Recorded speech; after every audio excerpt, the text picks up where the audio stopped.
to do that. We are live. What's up, everybody? It's Zoe Azubuki here with our Realtor Lender Mastermind. I got my brother and co-host back from, I don't know how long of a vacation he had. I feel like he was on vacation for like 2 months. It was 1 month, and Billy was on it too, actually. Billy was on the same one, yeah, because we got Billy on too, because Billy's family here. So yeah, welcome back, Jay. Welcome back, Billy. And we've got Heather, who's our special guest today. So super excited to talk with all of us. Jay, I'm going to hand it over to you so you can talk about who Billy is, since this is the first time Billy's getting some FaceTime here. Love it. Yeah. Thanks for being on, Billy. So Billy Braasch is my brother-in-law, and he is a fairly new loan officer with Edge Home Finance, and he's doing a great job. And I'm actually his team lead. And so the way things work, just briefly at Edge Home Finance, there's an amazing profit sharing plan. Not going to get into the weeds on how it all works, but basically, it's the best compensation package I've ever seen. So I'm a team lead for Billy, and I mentor him, help him get his loans going, get his bearings, and kind of take off. And then Zoe's actually my team lead. So Zoe's helped me immensely and also helped Billy too. So that's kind of the structure. And Billy's on today, joining us. We're going 4-way today, and he's on today because he has a realtor with us. Heather, is it Charbonneau? Yeah, perfect. Okay. Work. And we went to college together, high school and college together. So we wanted him to be on to introduce her and kind of explain her background. So go for it, Billy. Yeah, so Heather and I went to Denver Lutheran High School together. I graduated 2001. She graduated 2002. And then we both actually ended up going to CSU. And Heather, as she explained to us earlier, she was actually the first class that graduated with the commercial real estate business degree, correct?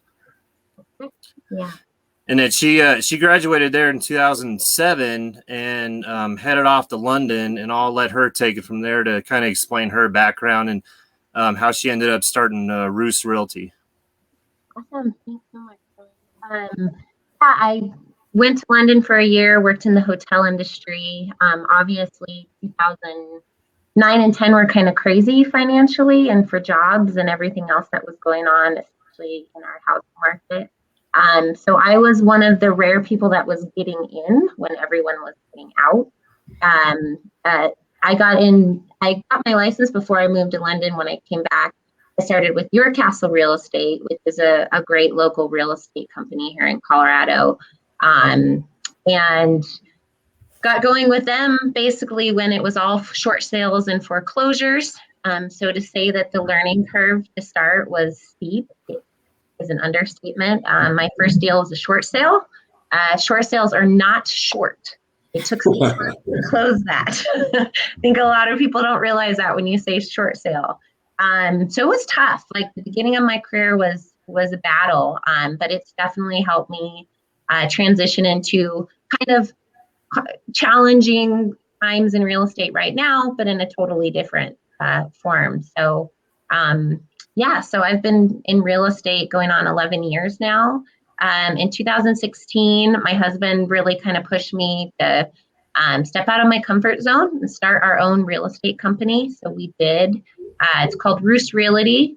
We have 4 other agents with us. I didn't think I'd enjoy managing other agents, but surprisingly, I do. And I've learned a ton from them. It's amazing how much you continue to learn in real estate every day. Yeah. So it's been really an incredible career, and I feel super blessed and thankful for my job and my other agents. And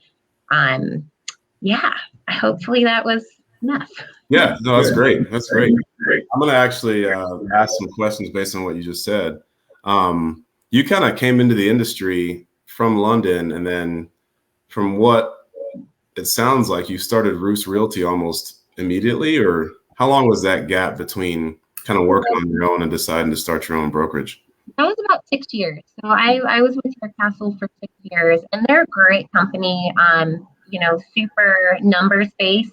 which Okay. I loved. So they were great to get started. And then I eventually got to the point where, for me personally, I wasn't seeing the value and the cost associated with it. And I really wanted to kind of start something on my own and just be able to kind of, build a business, which has been a really cool endeavor. Still learning a lot in that process. So, about 6 years. So I felt like it took me a while to spread my wings because, I felt like I still needed to lean on someone else for, questions and things that came up. Yeah. Yeah. Awesome. How'd you come up with Roos? Just curious.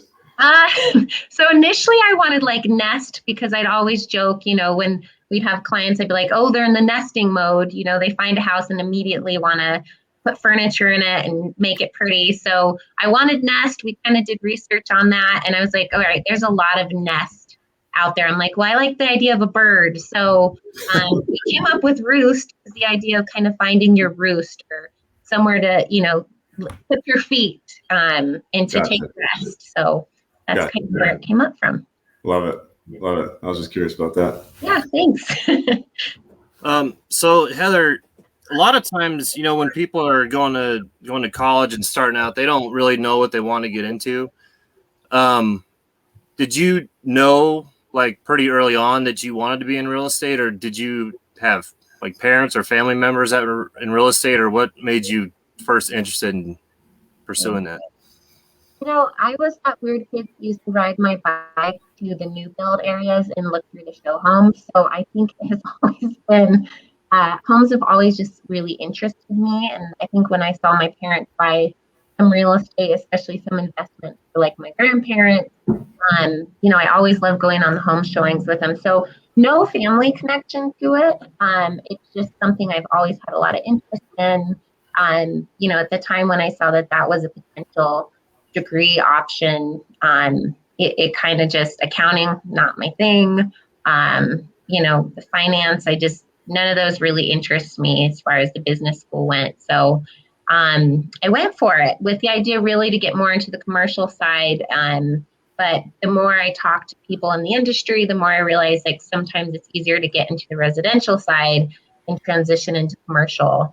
But I ended up liking residential so much that I've stayed in it. I've looked into some of the commercial aspect, but I love working with people on that really personal basis, and decided it was kind of more of my passion. Nice.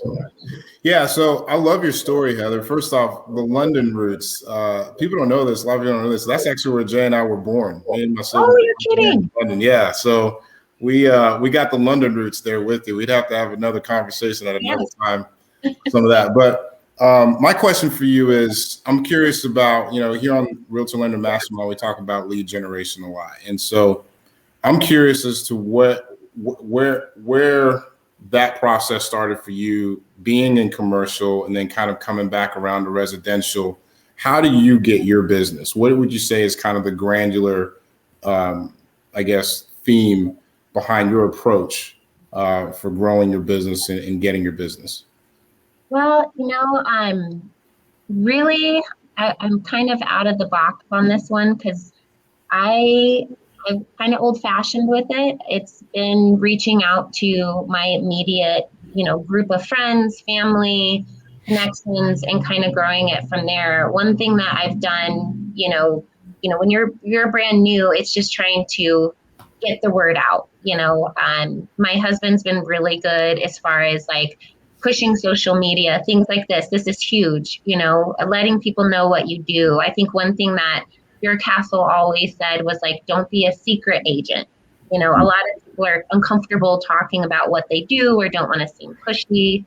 But people have talked about real estate. That's the great thing. And so it was really just getting into my immediate sphere and letting them know what I did. And then on that, just staying in contact with people. There's like statistics that are crazy about how many people after they close a deal with their real estate agent lose contact with them.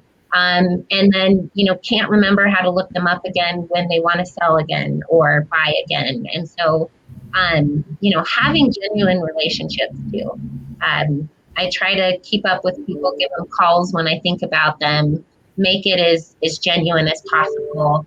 I'm not great about sending out the flyers and the cards and things like that, because feedback from other people is sometimes they feel like it's too much or it doesn't, again, feel genuine. So it's really been built on friendships and relationships, doing things I love, like playing volleyball and meeting clients that way. Get out there, meeting people, keeping in touch with people. Like, it can be such a natural thing. So that's been, most of my business now, thankfully, is referral. And referrals are the best because they come from trusted clients. So they're generally good clients. And it just kind of builds on that. So treat your clients well, they'll treat you well. That's been one of my biggest lead generations. And using social media. Don't underestimate the power of social media. Letting people, again, know what you do in a really genuine way. And that, I think social media has honestly been one of my biggest tools as far as lead generation of the people that know me. So love it. I'm going to dig in a little bit deeper on what you just said, because I'm sifting for gold nuggets here. So, and there were plenty in there already, but I want to get some more out of that conversation. So first of all, talk about fear, because you kind of touched on that a little bit when you're first starting out. I don't know how many times I've heard from a brand new agent or loan officer that it's just too hard to talk to people. I don't want to irritate people. I don't want to bother people. And they just can't get themselves past that hurdle where they can just talk to someone and just be genuine. So how do you walk someone through that? And then the second part of that question is, you mentioned being genuine. You don't know, you don't send out like postcards and things like that. So what are some of the strategies? You mentioned volleyball. What are some of the strategies that you do that help you stay genuine, stay true to yourself? That's not so systematic. Well, kind of to address the first question, absolutely, it is scary to feel like you're pushing anybody. But the best part, again, about real estate is typically if you just everyone likes to kind of talk about themselves, and people love to be known. So you're meeting someone, get to know them a little bit, ask them what they do. If you ask them what they do, in turn, they'll probably ask you what you do. And that's your window to say, oh, I'm in real estate. And I promise you say I'm in real estate, they will say, what's going on with the market? The market's always doing something crazy. At least it has been for my entire career. So people love to talk about it. It's something that affects everybody. Housing affects everybody, whether it's renting or owning or investment. So it's kind of an easier thing to talk about, and just being ready to have a couple cues. So I say one thing that'll give you confidence is trying to educate yourself on what the market's doing. That can be reading, I get the Denver Business Journal. I love that. It lets me know what's being built around Denver, what's going on in Denver, how that's affecting maybe real estate, what companies are moving here with, going to have 200 new employees. So just feeling like you know enough that if someone asks you that question, to have a little bit of confidence to say, yeah, this is what's going on. Yeah. That makes you look like you know what you're talking about. And they'll probably think of you the next time that comes up. But I think that's how you make it organic, is start with getting to know them, start asking them about what they do. And they will ask you about what you do. Most people will initiate that response. Love it. And then kind of getting into some of the organic, genuine strategy. You mentioned volleyball. What do you do specifically with volleyball? Well, it's just getting into activities you like, that you have in common with other people. Those are ways to just, again, it'll come up in that of what do you do? You start playing with teammates, you get to know them, you build that rapport outside of it being real estate. And that's the thing is, and I think my husband Dan says this all the time, everybody's a potential client, because again, housing affects everybody. And so you get the opportunity sometimes in those atmospheres to let people know what you do, build relationships, friendships. Somebody usually knows someone that's buying or selling. So it's just ways to make it enjoyable too. Cold calling People do that with Zillow leads, and that works. That really, I don't want to downplay that. That totally works for some people. But play to your strengths. You know, I'm not good at cold calling. That makes me super uncomfortable. You know, I don't love handling the mail outs, but I'll try to remember people's birthday and either text them a happy birthday. Again, things that are just very, very genuine, things I would do with my friends and family anyways. You know, because it just doesn't feel so. Sometimes I think some of that stuff can come a little corny because everybody does it. So if you have 5 mail outs from 4 different real estate agents in your mailbox, I'm not sure how effective that is. But if one agent like reaches out to you personally and says, hey, happy birthday, like, hope you're doing something fun today, I think makes a bigger impact. Yeah. So we haven't had anybody that's that likes cold calling on here yet. So never to think that marketing method is dying or dead. Oh, it's brutal. Yeah. None of us like it. So. No, not my favorite. So we bought the house that we're living in right now about a year ago, last August.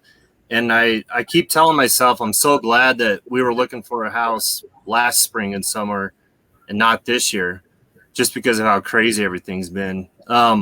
What's your assessment of where the market is right now and where it looks like it's headed? And do you have any tips for people that are looking to buy a house right now? Yeah. Ooh, that's a good one these days. Again, no crystal ball on that answer, but from just my experience working with buyers and sellers this year so far, I think the market is going to level off. I know a lot of people are kind of freaking out that, we're going to have, major price crash. I don't see that, especially here in Colorado. And the things that lead me to feel pretty confident about Colorado is the fact that, we do have so many companies moving here. It's a highly desirable state. We're not just oil and gas anymore. We have so many other industries that are drawn to our city. And then on top of that, you have people's ability to live remotely now, which is drawing them even more to cities like ours. Because obviously you can golf and ski on the same day in Colorado. There's a few places that you can do that. So I feel like we still have a strong, influx of people coming here. I don't think that the current state of the home price increase is sustainable. And I'm starting to see that balance. In the spring, I had buyers. It was insane. The amount of bidding above asking price I have never seen in my life. I wrote offers for $100,000 over list price. Crazy stuff like that I never thought I would ever do in a million years. I wrote the strongest offers I've ever written and didn't get them sometimes. So, but now I'm starting to see, yes, maybe there's multiple offers, but maybe there's 2. And yes, maybe it's above listing, but it's not significantly. And so I'm seeing that people are starting to hit that plateau of, either I'm not willing to pay this much for this home, or I'm not approved for this much. And so I think we're starting to see kind of the ceiling a little bit. And that's not true of every neighborhood across the board. There's neighborhoods that are always going to be more desirable than others, that one home pops up and there's 20 people that want it. But in general, I'm starting to see the market kind of balance, kind of stabilize. I don't really think we're going to see a huge drop. That's what I think, in my experience. And I think we'll see some seasonality. Last year we didn't. It was crazy. Our spring was shut down essentially. And then we had insanity basically through summer and then fall. But typically, like this time of year, things settle down a little bit. People are on vacation. It's hot. It just kind of settles. And then fall, it picks back up again. And then holidays, winter season, it slows down. And then it picks back up like February. So there is strong seasonality. And I'm feeling like we're getting that back a little bit. So barring any other craziness, I kind of think that's where we're headed. I don't think there needs to be any fear, especially again in our market. I feel pretty confident in our Denver market. That being said, like if you need to buy, if your reasons for buying are sound and good for you, always a good time to buy. I think people that have waited, it's always been in regret, in my opinion. This is not 2008. This is not the same thing. This is not a bubble. So don't think that all of a sudden like things are going to pop and you're going to have these epic opportunities. I think what you're going to miss out is just an opportunity to own a home now because interest rates are still really low. I would want to take advantage of that. Yeah. I love everything that you were saying there. There's so many moments where I just wanted to say amen. That's such great points that you make. And I find myself telling people a lot of the same things that you just shared. My question for you is kind of connected with that, but you're obviously on the call here with 3 loan officers. So maybe you won't be surprised at this question coming, but I'm curious, what is it that you look for in a lender that you work with? Obviously, hopefully you and Billy can work together now that you're kind of reconnected in this industry, but you've been doing this for 11 years and you've probably seen a good number of levels of just, degrees of good lenders to bad lenders. And, in this group here, we're hoping to kind of bring the friendship of realtors and lenders back because I think sometimes there's angst between the two sides. Yeah. But what is it that you look for in a lender that you say, man, this is a lender that is somebody that I'll be willing to send business to or recommend, work with? What's your thoughts on that? Great question. I mean, that's a great question. Yes, I have worked with great lenders and I've worked with lenders that like made me seriously lose hair. So I think right off the bat, the biggest thing is communication, both with myself and with my client. It's scary. Most of my clients are first-time home buyers. You know how it is in lending. You guys need a lot of stuff, like over and over again. So in some cases, as far as collecting like tax information and updated pay stubs and anything that changes. And so I think, I look for, again, that communication. If I reach out to you, I just want to call back that same day or a text or just to know where things are. That's huge. When I tell clients when they're looking for lenders, I say, you want someone that's going to be available on the weekend, especially in this climate, that if you need to reach out and say, okay, I found this house, it's slightly above what we talked about. Can I do it? Can you get me an updated letter? And hey, do you mind calling the listing agent? So, a lot of people want to go to big banks, and that's fine. Sometimes they have a good rate, but they have to realize, I think my frustration always is when you're working with a credit union or bank, they have banking hours. They're not available on the weekends. They're not available after 5 p.m. That can affect a deal sometimes. 100%. Availability and information. And again, communication is just the biggest part because I like to call my lenders and say, hey, we're going to try to push this deadline. Can you do this? Because I don't want to write an offer my lender can't do. So I think that's where angst happens sometimes. If we are not communicating with each other, we're messing each other up. I can't put deadlines in that you can't meet. That's not fair. Because that's already setting you up for failure with the client, right? So I think being able to say like, oh yeah, this client, no problem. They've got us everything quickly. I think we could close them quick. Or I don't know, we're still waiting on a few things. I don't know that we can close them this quick, just so that, you start to set the standard up front and then no one's disappointed. That's, those have been the best lenders for me. Setting what I'm looking at helps. That's huge. Yeah, I took notes on that. That's legit. Talk about scalability a little bit. So now you have a brokerage of your own. You got agents. Obviously, to be at that point, you have to have been doing a lot of business before you decide to start a brokerage. Well, I guess you don't have to, but you probably were. But you have this organic, genuine, natural feeling approach when you go about your lead generation. How do you scale that? Like how do you, this year, if you want to grow your business by 30%, how do you do that much more marketing if you're trying to go the organic route? Because if you're going like direct mail or whatever, cold calls even, you can just make, like 20-30% more phone calls or send out that many more mailers. It's very easy to just scale up. But when you're trying to keep things natural and real, how do you scale? It's hard. I will definitely say it's harder when you're doing it this approach. Keeping track of people, so having a good CRM is important. And breaking down, like making kind of a schedule for yourself. So this was a big thing, like your castle talked about too, is just using your time wisely. I think, we're all kind of self-employed in an aspect of we're sort of responsible for ourselves, and that can be hard for a lot of new brokers starting off.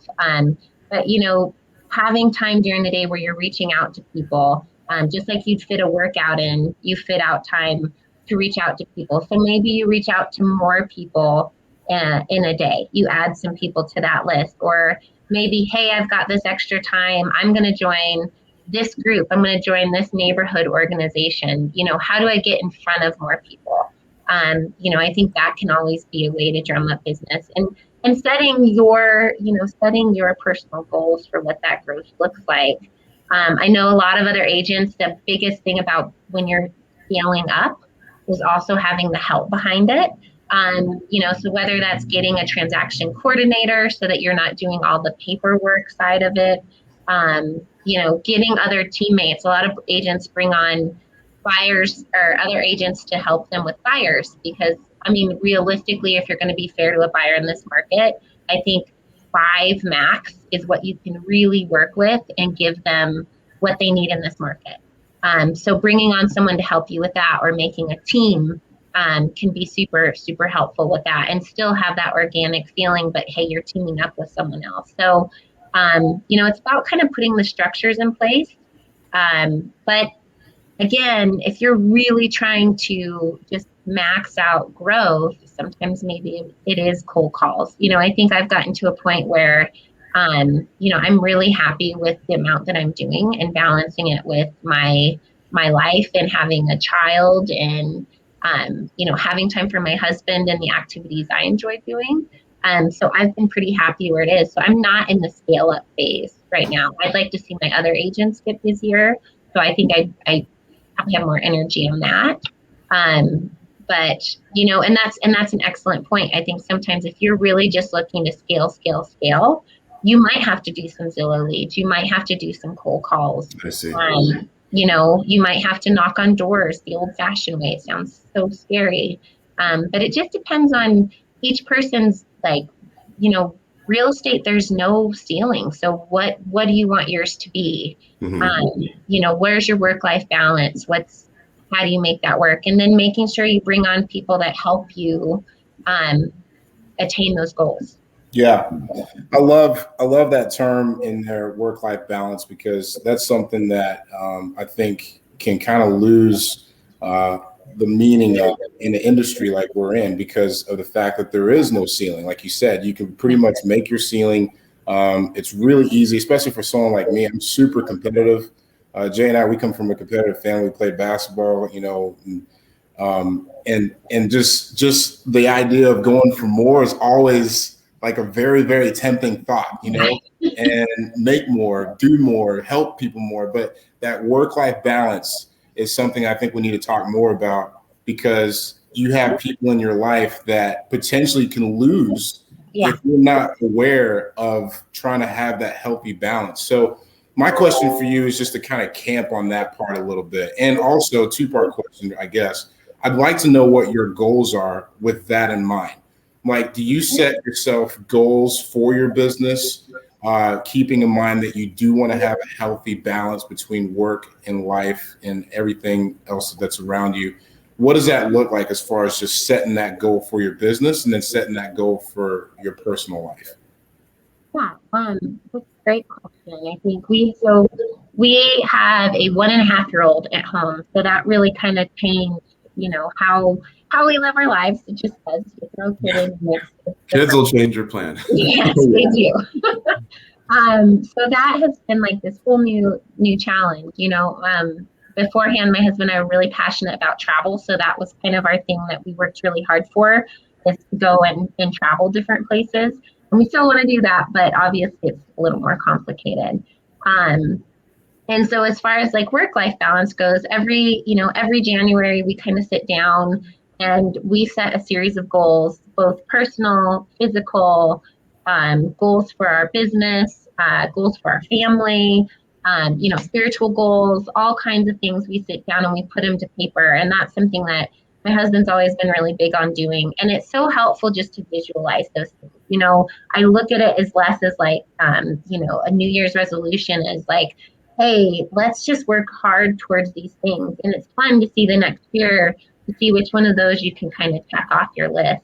But it's a good reset and reminder of where you want to be. And I think writing those out, especially if you're doing all of those, like family goals, physical goals, you have to figure out how to make your income goals fit with those. And that's really helped with the balance of it. It's like, okay, so, how many clients, how many houses do I need to sell maybe each month in order to achieve this income goal? And what's that going to look like in order that I get a workout in every day? We have family time where we fit in a trip. Like September is usually like my husband goes hunting in September. So like, how do we make sure that we carve out time that he can go do that? And I can, be with our son. So goal setting is huge. And again, the biggest thing is it not just be financial. There's so many other aspects in life that will help you be successful without it being just totally focused on the financial aspect of it. If you feel good, if you're taking care of yourself, you're going to do better at your financial goals. If you're taking care of your spiritual health, you're going to be better at your financial goals. So all of those things, like taking a look at all of those things and kind of marrying them together is huge. That's big. It's good. That's really good. There's a lot of gold nuggets in there. Thank you. I'm just like kind of taking all that in. Just dropping them all. I love it. Yeah, that was a lot there.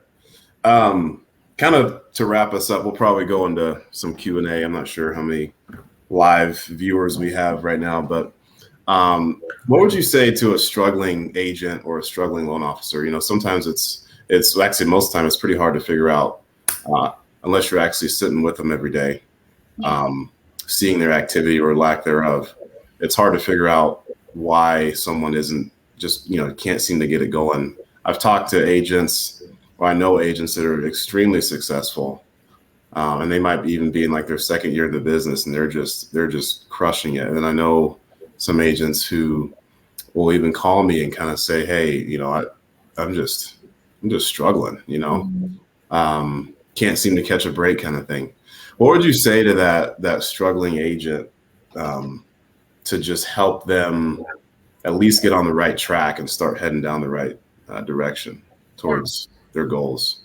Well, I think that's a great question. First thing I would always ask is like, in real estate, and I started this way, a lot of people are having two jobs at the same time. And real estate kind of lends itself to that, but I think sometimes if we're, kind of staying in that comfort zone of that other job, I don't think we're pushed as hard to pursue clients. And so sometimes I'll ask that, there's nothing wrong with that. A lot of times it works. You just want to do 2 deals a year. You have another job. There's lots of agents that do that. But I do think the really successful ones, that real estate is their job. That's their primary focus. Really, again, looking at what you're doing every day, because I think it gets overwhelming to think, oh my gosh, how am I going to get clients this year? Anything's overwhelming when we look at it on like a big scale out. But if you just scale it down to like, okay, tomorrow, what am I going to do tomorrow that's going to help build my business? Okay, I'm just going to call 4 friends or reach out to 4 friends, or I'm going to put a post on Facebook tomorrow, and you start to do that on a day by day basis and sticking with it. Really, I think the biggest thing is just sticking with it, getting outside your comfort zone as much as, I struggle with that. Like, this is outside my comfort zone a little bit. We can't tell. Yeah, well, thanks. Live stuff freaks me out a little bit. So I'm glad I'm holding it together. You're doing great. You're doing great. Thanks, guys. But yeah, I think it's, again, looking at it every day.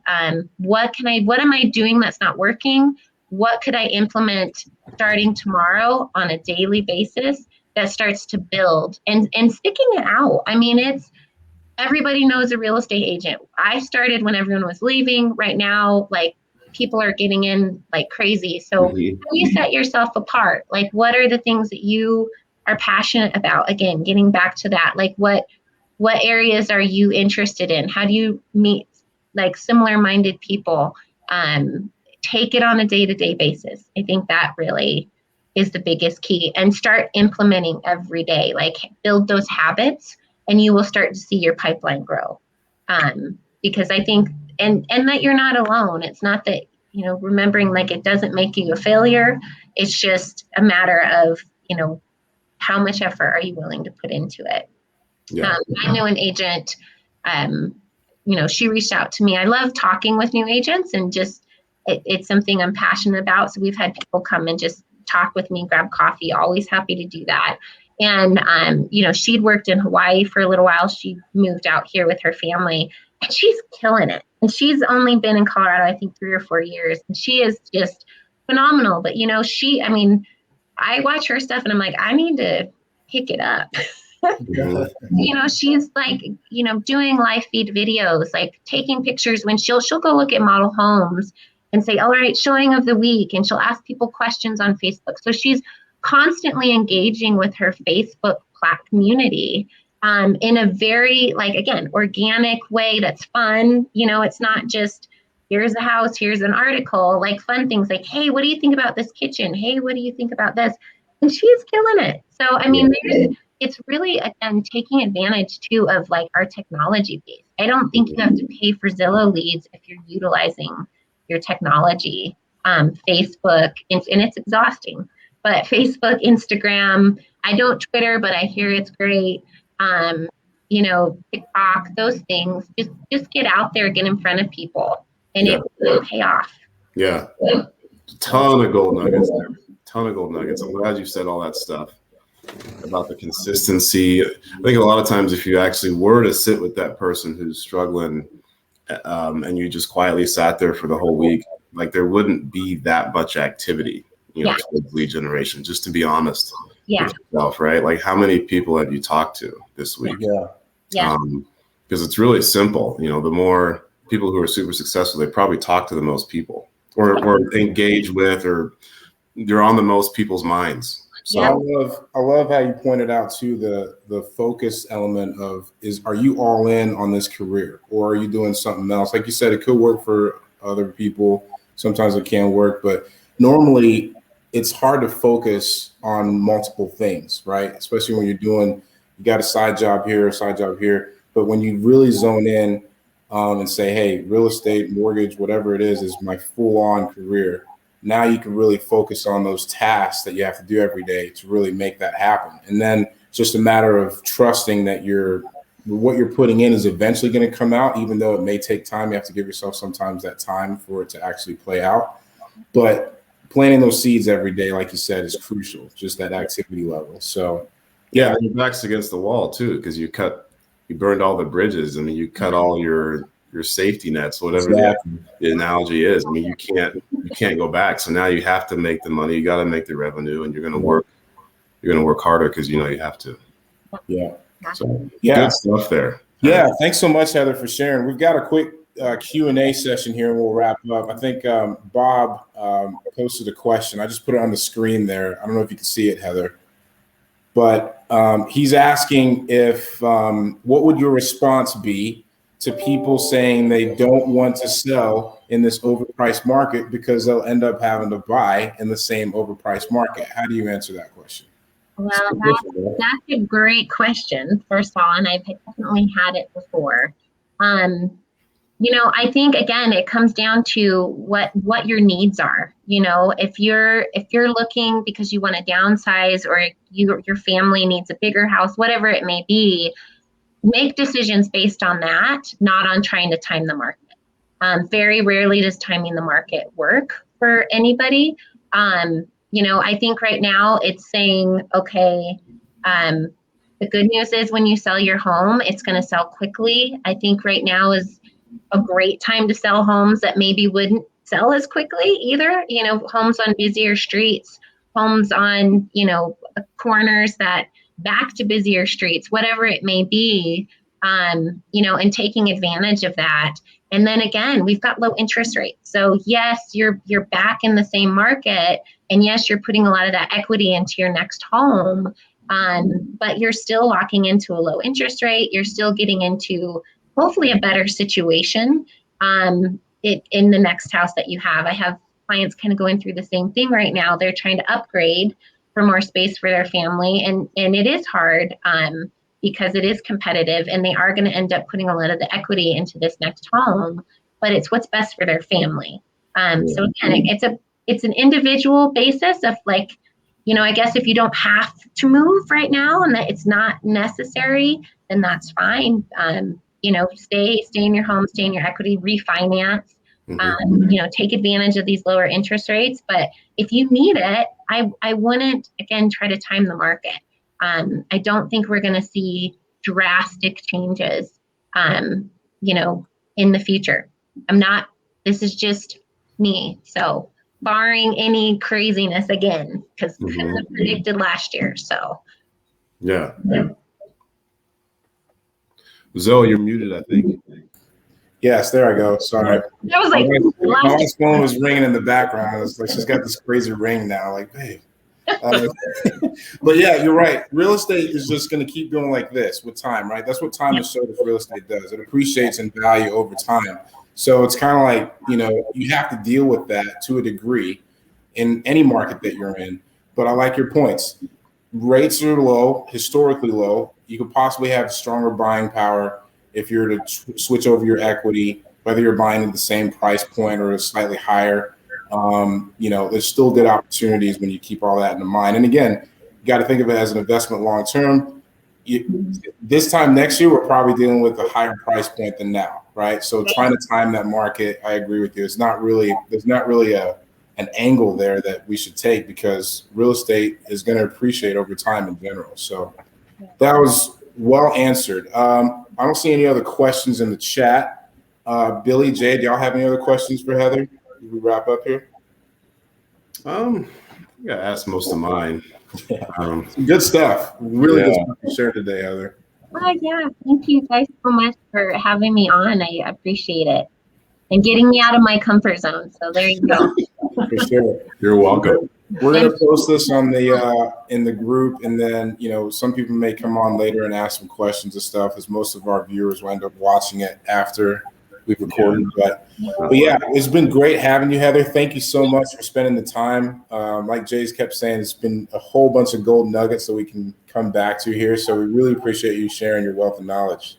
Well, you are so welcome. I appreciate you guys asking me, and I'm always learning. So these are just my ideas. So yeah. Heather, are you looking for new agents at all right now?